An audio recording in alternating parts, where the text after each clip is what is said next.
I'm here with Alexander Mercouris, editor-in-chief of the Duran. Alexander, let's talk about Ukraine, but not about the Trump transcripts, at least not directly about the Trump-Zelensky transcript. Let's talk about A.G. Barr and John Durham and the fact that we now have confirmation that Durham has been tasked with investigating, amongst other countries, Ukraine.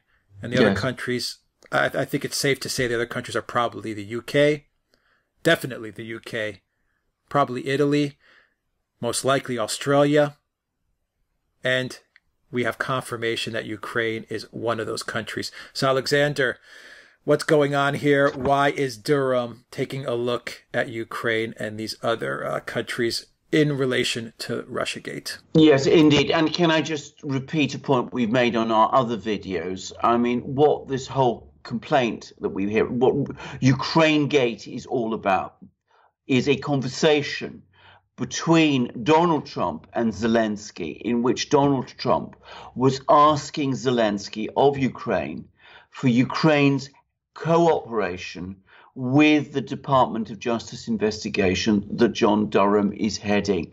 That's what this whole thing is all about. Now, what has been going on between Ukraine and the United States, which has involved the interests of John Durham?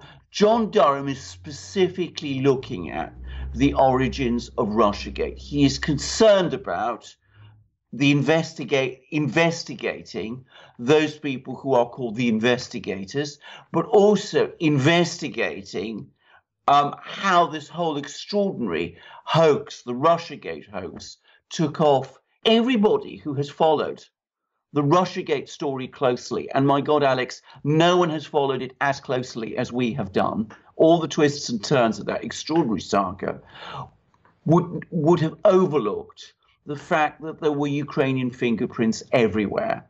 There were people in the DNC, there were the chalupas, who are Ukrainian, who were apparently pulling in all kinds of Ukrainian sources to help. You had the president of Ukraine, who is Petro Poroshenko, who was openly talking about Ukraine helping Hillary Clinton.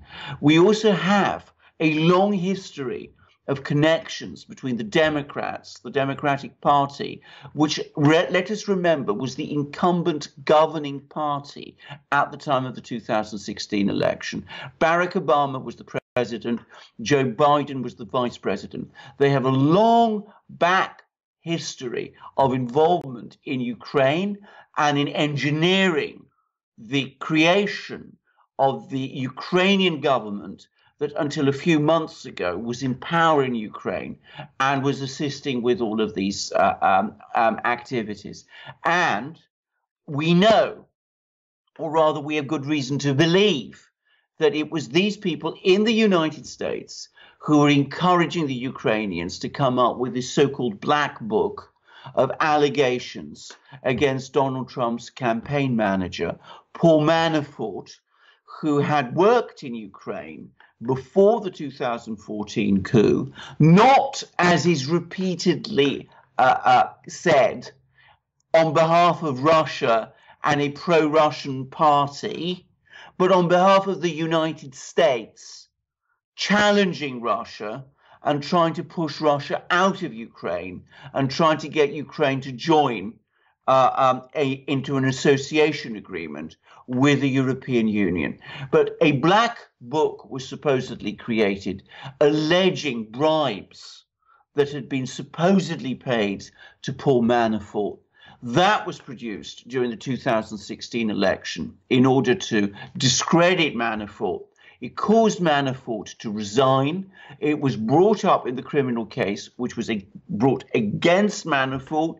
It's one of the central parts of the claim of collusion between Donald Trump and the Russians, that Manafort was supposedly taking bribes from pro-Russian oligarchs and was working for Trump, as supposedly confirmed in this black book.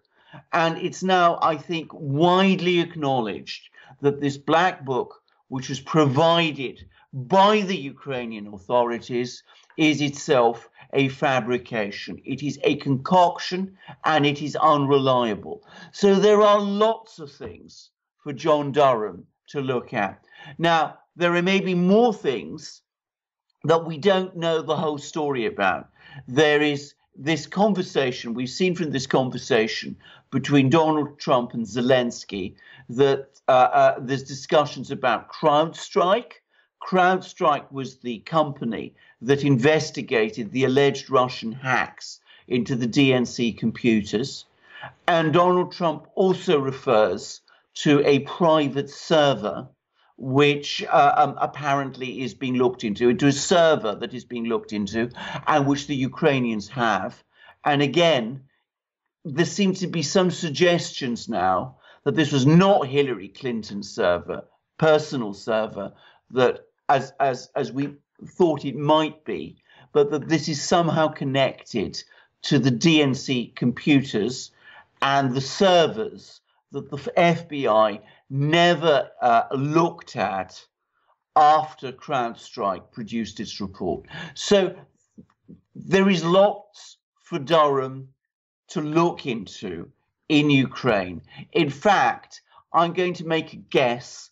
I think the heart of Russiagate is in Britain, where the Christopher Steele dossier was produced, and in Ukraine.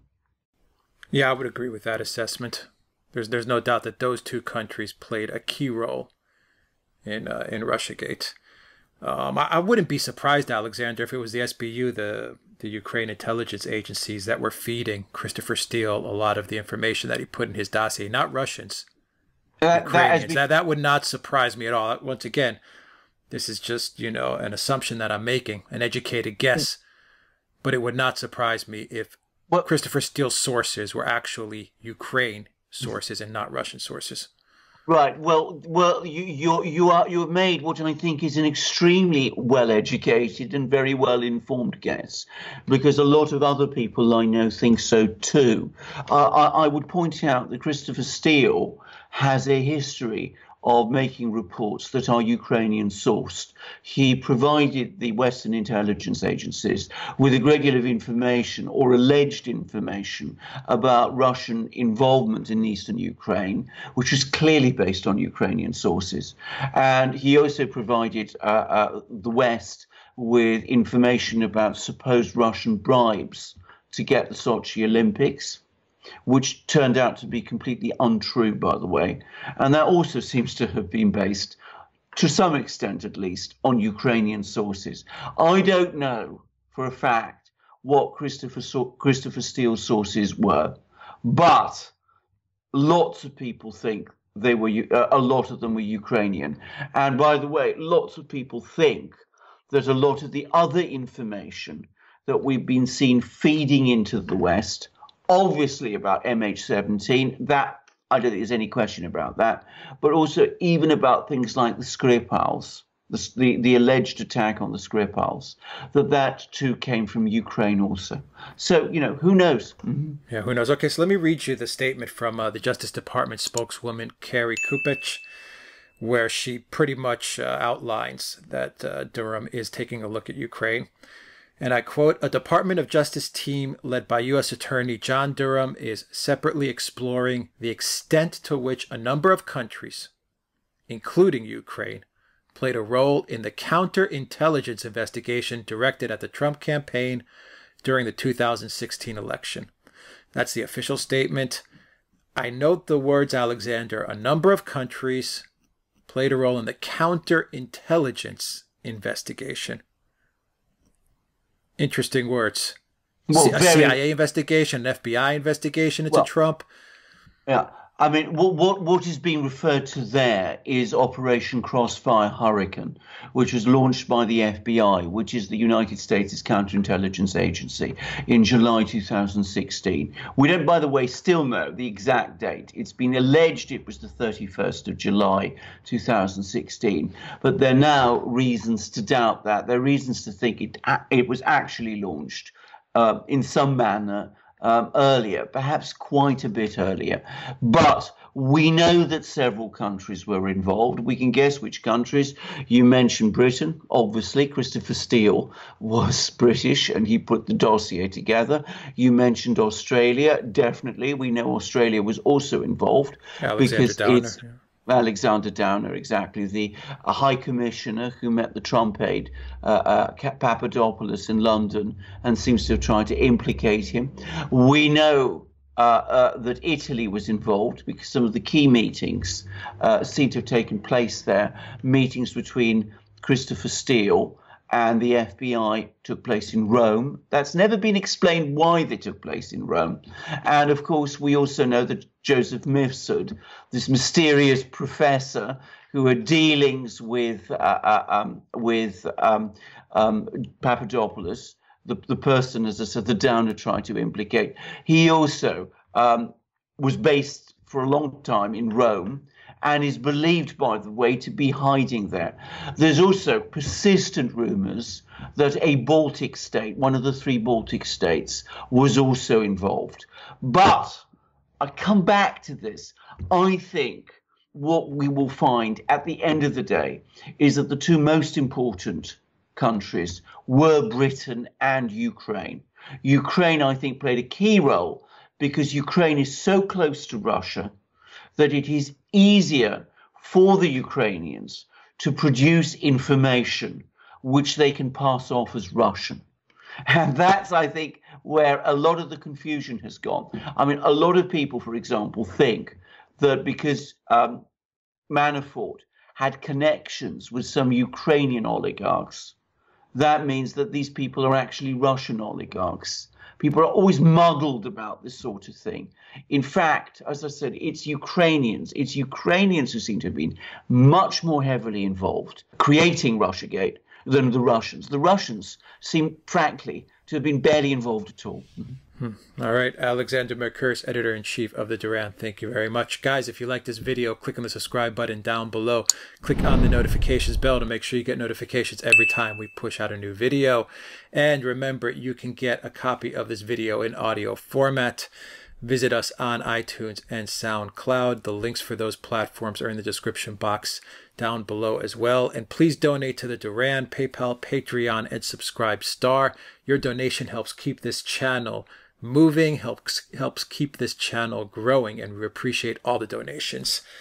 You can find the link for those platforms in the description box as well. And something else that keeps this channel moving and growing is when you purchase magic mugs and magic t-shirts from the Duran shop, theduranshop.com. Alexander, you have a Lavrov mug, and you have one of our classic t-shirts with the double-headed eagle. Indeed, one of our very classic t-shirts with, as you said, the Duran double-headed eagle. It's all here. It's in gold, pointing to the east and west as we do. We keep an eye on everything, and this is a great t-shirt. I mean, the black, it's beautifully dyed. It's so elegant. It's so beautifully cut. You look so phenomenally smart in a t-shirt like this. And my wife, by the way, particularly likes seeing me in this t-shirt too, because you know the contrast of the black and gold color is always so striking, but especially on this really gorgeous and stylish t-shirt. But we also have lots of other t-shirts. We have t-shirts in many colors. We have also long sleeve t-shirts if you get cold, as I often do, by the way, in the cold, wet weather of England, especially when I'm out walking my dogs. We've also got hoodies and stickers and hats, and we've got really amazing, incredibly smart polo shirts of the sort that many of our viewers will have seen me in these programs, the absolute epitome of smart casual. I've worn them to really elegant places, and they look fantastic, not just on me, but on anyone who wears them. The feedback we're getting from our viewers on our merchandise is phenomenal. But, you know, today, for me, the absolute star of the things that we have is this mug, is this absolutely amazing 15-ounce porcelain mug. Beautiful mug in itself, wonderful porcelain body, but with a picture of the single man I most admire in international affairs, Sergei Lavrov, the greatest foreign minister on the planet. I'm not the only person who thinks that. I've heard people say, I've heard British people say, British diplomats say, that the greatest test in the world of diplomacy today is to spend an hour with Sergei Lavrov. If you survive that, then there's nothing that you can't survive in diplomacy. He, by the way, had Boris Johnson when he was foreign minister. He had him for breakfast. He absolutely tore Boris Johnson apart. So this is a brilliant man, a superb foreign minister, speaks multiple languages, including, by the way, Sinhalese, the language of Ceylon. He was once posted there. And he is apparently universally admired and respected and liked by everybody who has dealings with him. So this is the sort of person we have on our mugs. This is a great mug with his picture on it. And you can buy it by going to the Duran shop. You can buy other great things on our Duran shop. You will find that all these things are wonderful and marvelous. Our competitors think so because they're trying to copy them, though they're making incredibly bad and sloppy copies. But the feedback we're getting from our customers who do buy them is phenomenal. So help yourself, help the Duran, go to our shop, buy these great things. Alex will tell you how to do it. Just go to the duranshop.com and pick up some merchandise. It really helps us out a whole lot. Alexander Mercouris, Editor-in-Chief of the Duran, thank you very much. Until next time, everybody, take care.